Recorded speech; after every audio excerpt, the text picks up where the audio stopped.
Hello. Hi. Hi. Good to see you again. And good to see you guys. Welcome. Very nice to see you all as well. So we're here talking about creative freedom and the source of creativity. Mm-hmm. So I just wanted to start with a quote from the Demidov book. In the end, pedagogical experience and practice supply the answer. They show that instead of waiting for freedom to grace us with its presence, at the end of the lengthy and highly qualified directorial work, it must be cultivated as one of the chief creative qualities from the get-go, beginning with the first lesson. Apparently, it can be cultivated so strongly that the actor's presence on stage, as well as their very entrance, the crossing of the stage threshold, would already serve as stimuli for freedom. These observations reveal that freedom, spontaneity, and the creative state are inevitably tied together, and that they inevitably coexist, that this freedom is always present already in a simple, even simplest creative event. Moreover, that freedom is the very essence of creativity and an integral part. Mm-hmm. Absolutely. So, what do we mean when we talk about creative freedom? So for Demidov, he understood very deeply that creative freedom, our creativity, our innate creativity, emerges from the subconscious. So this is why this technique is so different from any other approach.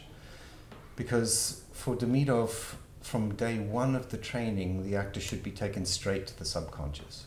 So what does that mean? It means that Demidov understood very well that the subconscious is the true source of our creativity. And that we cannot in art paint by numbers, right? We cannot live mechanically if we want things to be alive. Now, things like, for example, actions and objectives, these things are really painting by numbers because it's about consciously planning what I'm going to be doing before the character has even breathed a breath of life. So a lot of actors come to this work because they feel that something is missing in their own work. And what is missing really is that you have not been trained. It's not their fault, but you have not been led, you have not been trained from day one to go straight to the source of your creativity, straight to your instinct, to your creative drive. All artists, whether they know it or not, consciously, create from that place of calm, from stillness, and from that source, that fountain of creativity which arrives to us continually from the subconscious. And this is where Demidov differed from Stanislavski, because for Stanislavski, he thought that you could get to the subconscious through the conscious mind. And for Demidov, this was absurd because by definition, that's not possible. That the source of all of our creativity is springing eternally from that inner source. You know, in the book, Demidov quotes this great tragedian called Ernesto Rossi, who said, "I am not playing anything, but something is playing through me like an instrument, plays me like an instrument, is whispering something in my ear which I am then just surrendering to." And that's what in our work we do. We learn from day one to surrender to the truth of what's arriving from our subconscious, without analysis, without choices, without choosing what I should be playing. Because in our work we say that we don't choose anything. Something arrives to me and I surrender to it.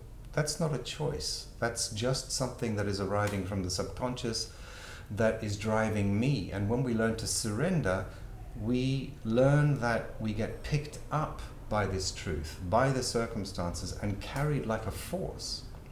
And it's very interesting because in most other artistic modes and realms, like that's very much how artists work.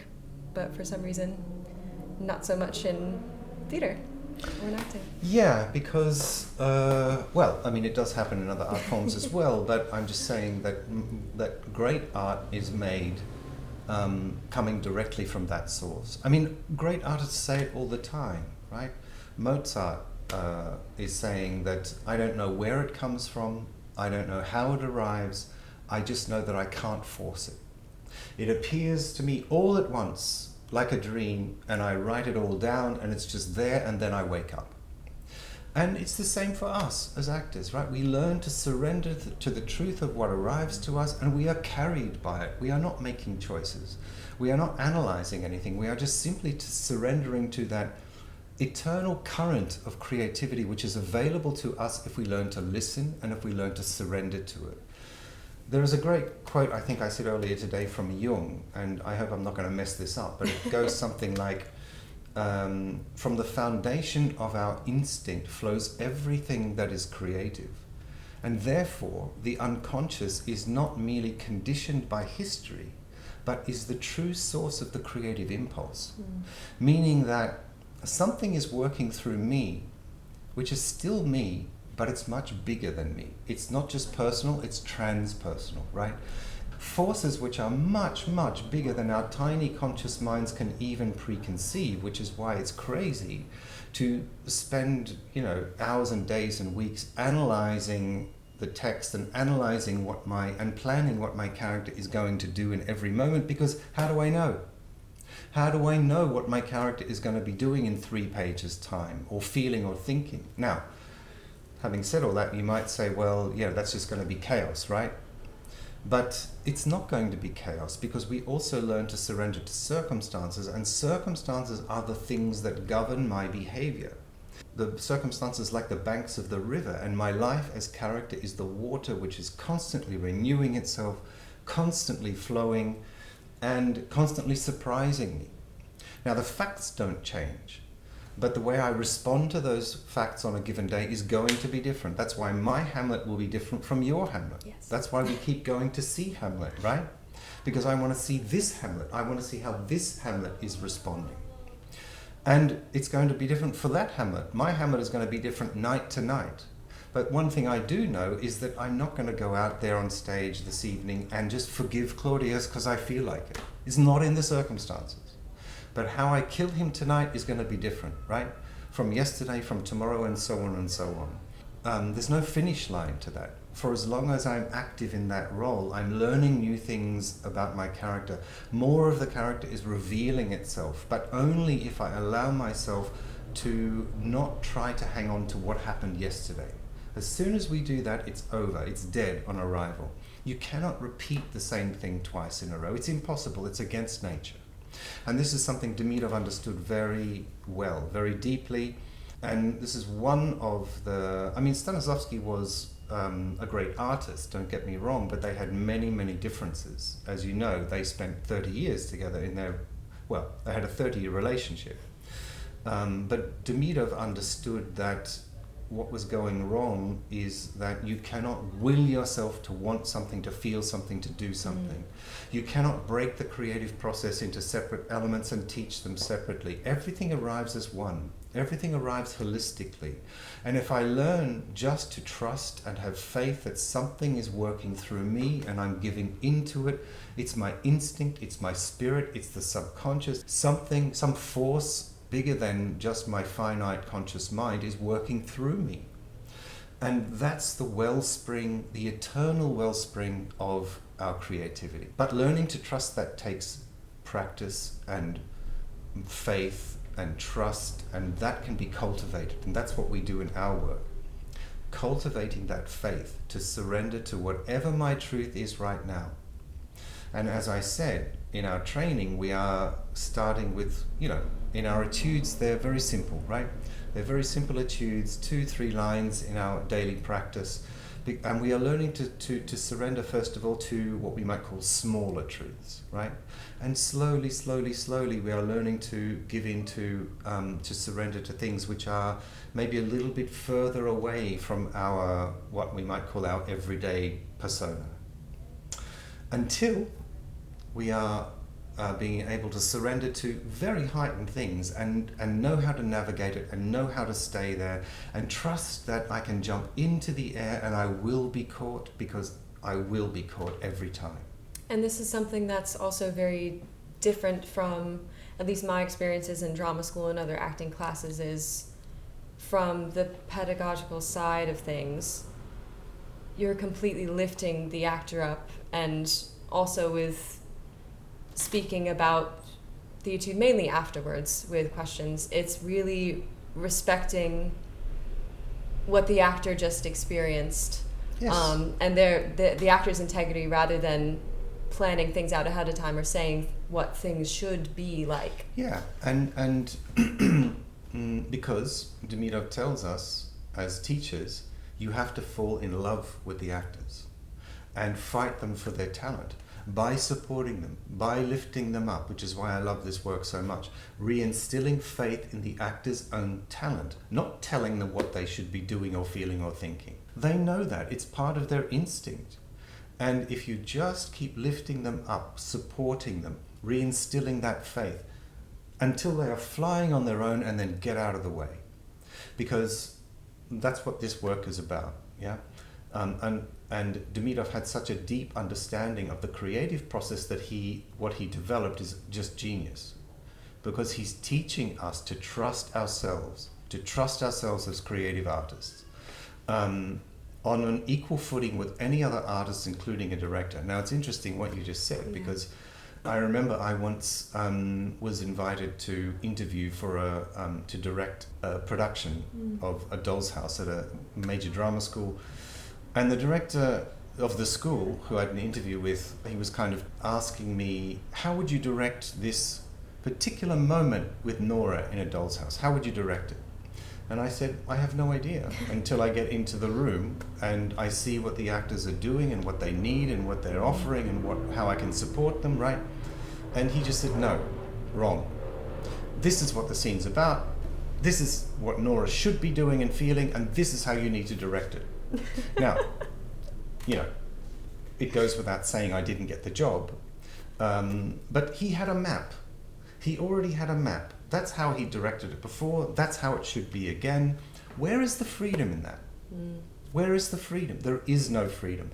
You cannot fix the form of a piece of art. Otherwise you kill it. In the same way that you cannot fix the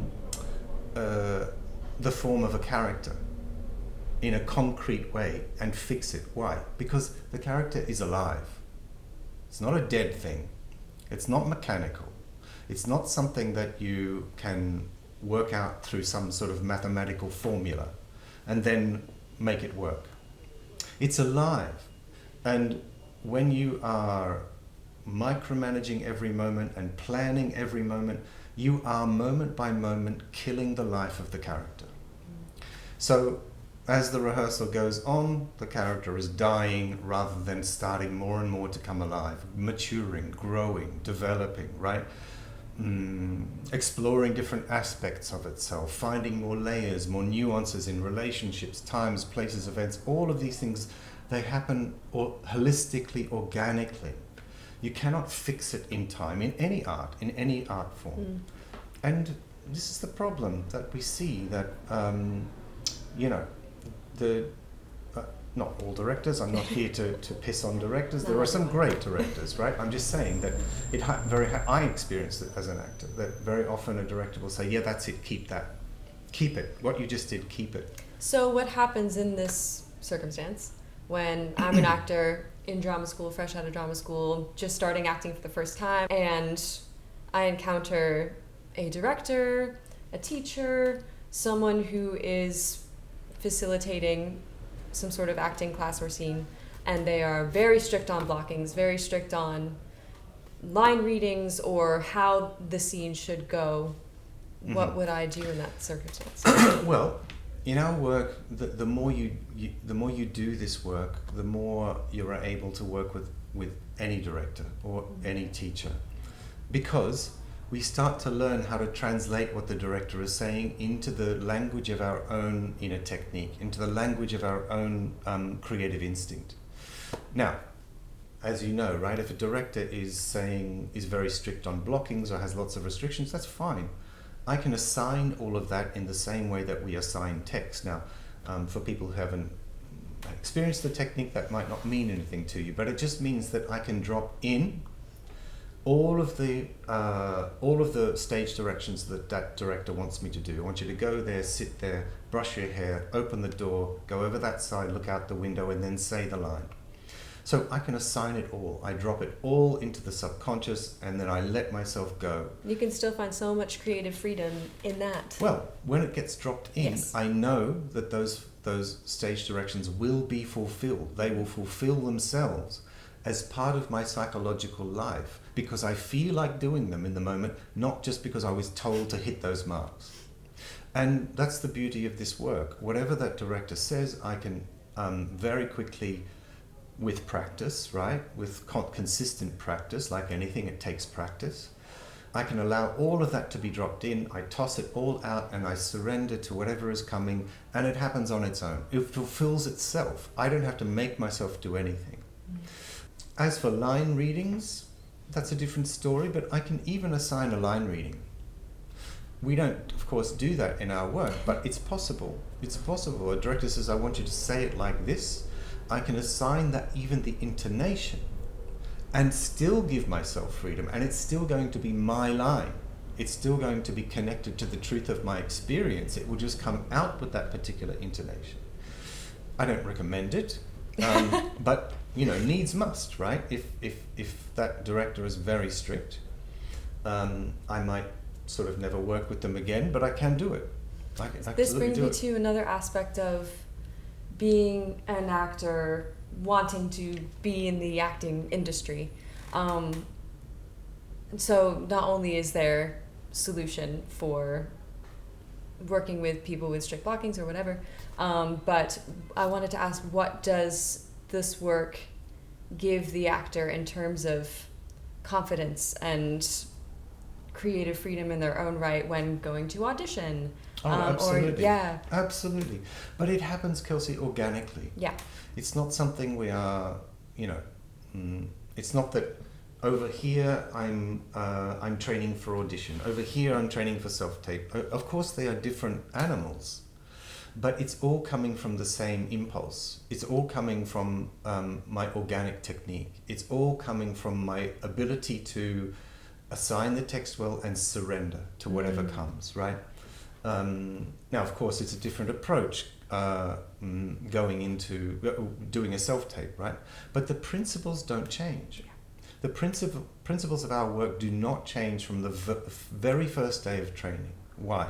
Because I'm learning to, first of all, trust those instincts, to surrender fully to the truth of what's there, and to trust that whatever is coming is my truth in that moment. Not to second guess myself, not to look back at myself, but to fully give in to what's there. So if you take a step back from the form, whether it be in-person audition or self-tape or whatever it might be, yes, the form is different, but the principles behind the technique are exactly the same. Yeah. That's also, another interesting point where I found in some classes that I've experienced, like, there is work with imagination, there's work with these other things, but this aspect of surrender that allows that creative flow is a whole new thing, and I think is something that distinguishes the Demidov universe from other things. Yes, and as my teacher, Andrei Biziorek always said, it is a different universe of acting. It's not even part of the same universe, looking at it from a different aspect. It's a complete different universe of acting because it starts from a completely different premise. And we are not training differently, separately, right? Imagination, concentration of attention, grasp, communion, all of these things as Stanislavski did in his book. And then saying to the actor, now put it all together, right? And this happens a lot. I when I used to work teach at a drama school, I won't mention the name, but directors would come in and they would work, they'd sit around the table for 2 weeks analyzing everything, and then they would get on their feet, and it happened to me a few times that at the tech rehearsal, the director would say, go and get Andrei because they need some freedom. So I would come down and the poor guys are almost in tears because this is what happens a lot, because the directors are saying, yeah, this is great. This is something also my teacher talked about, and it resonates because it was my personal experience as well, that it's all great, now find some freedom. It's too late.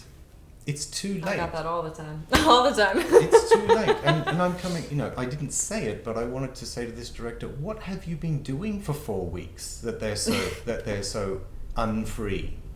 And it comes back to this fundamental thing.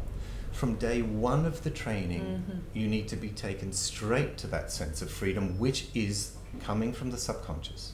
Learning to surrender to the truth of what's coming from the subconscious.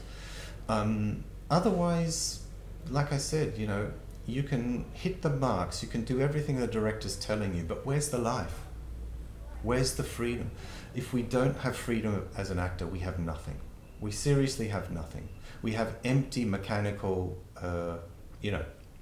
form. That's all, external form. And then I think a lot of people could often perceive from that, that's great, they have freedom, but what's next?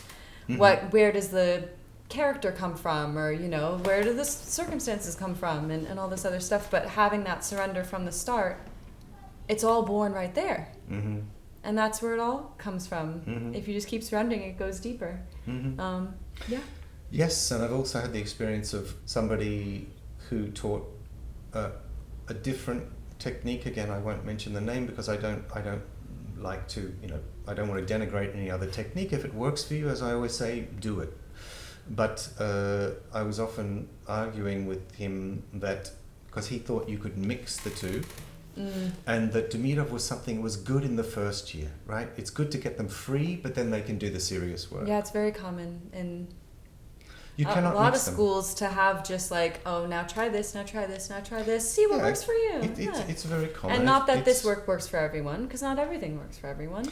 We're all different. No, it's but fine. but that's very true. It's usually a smorgasbord of techniques. They throw everything at the wall. They hope something sticks. That's just sadly the way it is. But Demidov cannot be mixed with other techniques because it starts from a different premise. It grows from a different seed. It's oil and water. You can't put them together. I tried. I thought I could do that when I first started doing this work, and then I eventually realized, what am I doing? Why would I do that? You talk about then that difference between the effort and the active passivity and surrender. What is that difference, and what does that look like in this work? So everything in this work is done without effort. And there are certain, what Demidov calls cultures, right, which we might call principles or pillars, central pillars of the work. One is the culture of calm. If we cannot be calm, we cannot be creative. We are not allowing the conduit to be open for that creativity to emerge through us, because we're just full of all of these micro tensions and nervousness and anxieties and all of this stuff. So if we cannot be calm, we cannot be creative. So that's one of the central pillars. Another is the culture of passivity, meaning not dead and, lethargic, whatever, but open and available and porous and receptive, and allowing impressions, impulses, urges, whatever you might call it, right, to arrive and but only by allowing ourselves to be open like that. Demidov used passivity as opposed to Stanislavski's activity, right? That acting is about doing physical actions, right? But an action is a result of what I perceive. I perceive something and I have the desire to do something or say something, right? And that I can only receive and perceive if I'm porous, if I'm available, if I'm receptive and calm. Then I'm perceiving my perception, my channels of perception open vastly. And for Demidov, everything is about perception, not about action, not about doing what I perceive, because perceiving is already reacting. Perception is reacting. It happens simultaneously. I perceive and I'm reacting, right? Inwardly or outwardly. So this was another fundamental difference between them. And that's why in our work we place so much emphasis, for want of a better term, on those cultures. Yeah. But they're cultivated naturally in our work. And it's not something we impose. Yeah, and genuine perception, not pretending to perceive, or not Yeah, Yeah, truly hearing, and truly seeing, truly experiencing. What is happening right now? Truly living, which is why Demidov calls it the art of living on stage, right? Not the art of pretending to live, which we see a lot, right, on our stages. Not all. I mean, there are some brilliant actors, right, and brilliant directors, so don't get me wrong. It's just that it happens a lot. And it's not the actor's fault either. It happens through constant repetition of the same thing. The first thing that happens is we stop perceiving. We stop seeing. We stop hearing the partner properly, right? I'm responding to your line as if it was what you said yesterday. I'm not seeing who you are today. And then there are those random moments of inspiration, which I've talked to my friends loads about this recently of, oh, we remember 5 years ago, that one concert we did, or that one show we did where something all of a sudden flowed and worked, but it was only like a one-off chance. So just like I've said before, you're not waiting for freedom to grace us, this matter of surrender. From day one also finds that freedom every time. Yeah. If we work consistently, yes. Right? That's something that can be cultivated and needs to be cultivated. But it doesn't, it's a strange thing because we are born free. We learn not to be free. You watch kids, they're just waddling around completely free. We are born free. And we are conditioned, let me say, in our lives, in society, and we know all of that. Not to be free, not to, I won't say certain things because I don't want to offend people. I don't do certain things because it's inappropriate, right?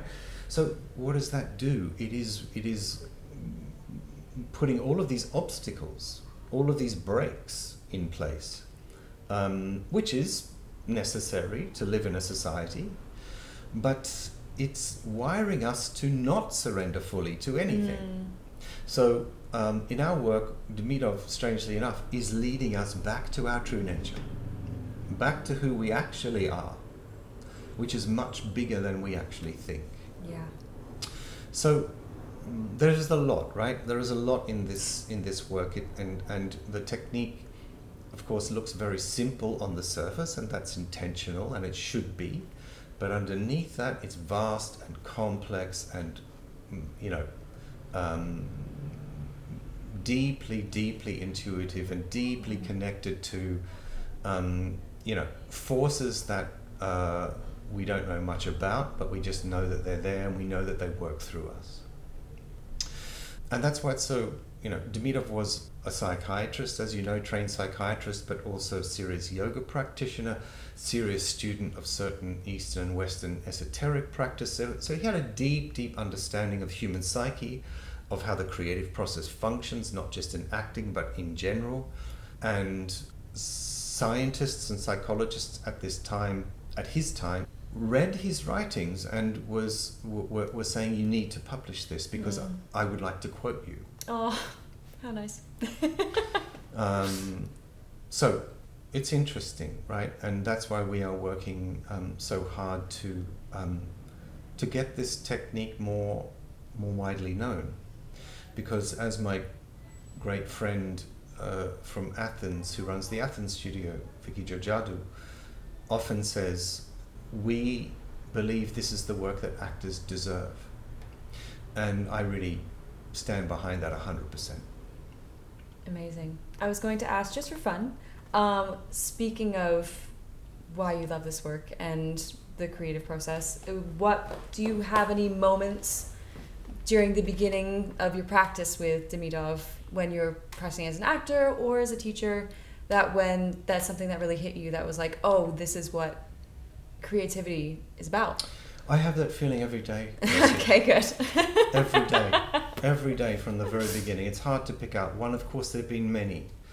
But every day I see miracles. Every single day. Today. Yeah. Right here. Yeah. It's just, and it's always astounding, and it's always deeply touching. But I think one of my favorite things is that actors who come and sit in the circle for the first time, yes. They've never done the work before, they do an etude, and they very often say, what just happened? Right? What just happened? What did I just experience?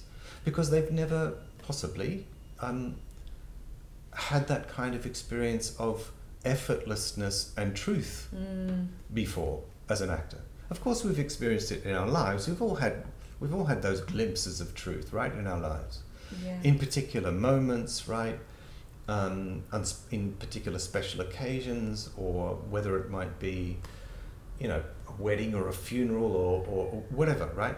Moments of something comes to you of great import, where you feel like you were lifted by something. But that happens all the time in our work. I see it every day, so it'd be impossible for me to pick something out. There's a wonderful quote of Demidov's that I've been using on the social media lately that goes something like, "Why search for truth? It's already there." And I often pick up on that, and I say that we spend our lives, our careers in acting, searching for the truth, when the truth is constantly looking for us. It's constantly, while we're looking, like John Lennon said, right? Life is what happens when you're busy making other plans. Yes. And we are constantly searching for it, and it's there. It's going, "Hey, I'm knocking here. I'm here. Where are you going? What are you doing?" So we need to learn to listen, and be still, and be open, and learn to give in completely to what's there. And let go. Also, absolutely. Beautiful. Last thing, where can actors learn more about the Demidov technique and the Demidov school? Well, in London, at Demidov Studio London, right? This is our studio here in Pushkin House, in beautiful Pushkin House in Bloomsbury in London. Our studio is here. They can go to the website, which is demidovstudiolondon.com. You can read a lot about Demidov there. If you're in Vienna, we have a studio there as well. So either way, there are plenty of ways of finding our work. There are only a few of us in the world who are certified to teach this work, so it's very important to, if you want to learn the work, to learn it from a certified teacher. Because there are quite a few people now who are, teaching Demidov, but they haven't had the training, they haven't had the years of experience. So it's super important, if you want to learn it authentically, to learn it genuinely, to seek out a certified teacher wherever they may be. There's only a few of us, so it's absolutely important to make that effort. That's what I'd say. Beautiful. Well, we hope to see you in the room soon. Look forward to working with you. We're waiting here with open arms. Thank you. We'll see you soon.